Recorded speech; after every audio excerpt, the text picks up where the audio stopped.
নির্বাচনোত্তর সম্ভাব্য প্রধানমন্ত্রী যিনি হবেন আমাদের জনাব তারেক সাহেব, উনি আজকে প্রধান বিরোধী দলের যিনি প্রধান হবেন জামাত ইসলামীর আমির ডক্টর শফিকুর রহমান, তার সাথে সৌজন্য সাক্ষাৎ করতে আসছেন, একটা কার্টেসি ভিজিট করতে আসছেন। এটাকে আমরা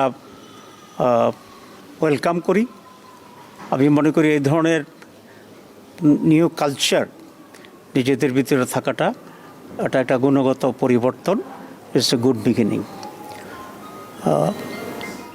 অত্যন্ত সাহায্যপূর্ণ পরিবেশে আলোচনা হয়েছে। আমরা দীর্ঘদিন বিএনপি এবং জামাত ইসলামী একসাথে স্বৈরাচার বিরুদ্ধে আন্দোলন করেছি, সংগ্রাম করেছি, গঠনে আমরা সরকারের অংশগ্রহণ ছিলাম। এখন দুইটি দল আলাদাভাবে নির্বাচন করেছি, কিন্তু আমাদের ভিতরে আমরা আশা করি আগামী সময়গুলোকে আমরা রাষ্ট্র পরিচালনায় সরকার এবং বিরোধী দল সমন্বিতভাবেই আমরা দেশের জন্য কল্যাণমূলক কাজ করতে পারব।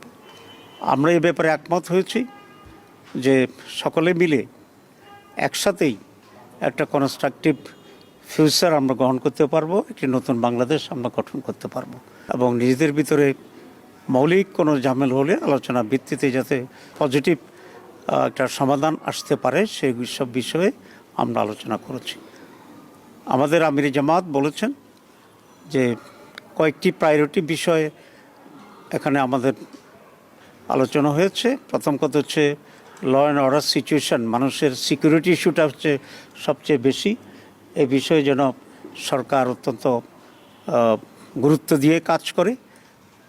এরপরে ইকোনমির ব্যাপারে আমরা কথা বলেছি এবং বিশেষ করে জনগণের যে মৌলিক যে প্রয়োজনগুলো আছে, খাদ্য, বাসস্থান, এডুকেশন, এসব বিবেকেও অগ্রাধিকার পদ্ধতিতে যেন সরকার কাজে করে সেই ব্যাপারে আমরা দৃষ্টি আকর্ষণ করেছি।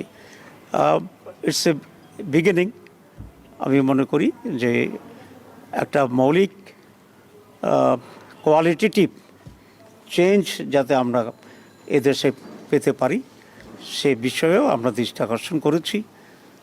পজিটিভ যে কোনো বিষয় আছে আমরা বলেছি আমরা কোঅপারেট করব এবং জনগণের স্বার্থের বিরুদ্ধে এবং জনগণের কোনো কল্যাণের বিপরীতে যদি সেরকম কোনো ভূমিকা থাকে আমরা অবশ্যই সে ব্যাপারে আমরা প্রতিবাদ এবং ভূমিকা নেওয়ার জন্য আমরা প্রস্তুত আছি।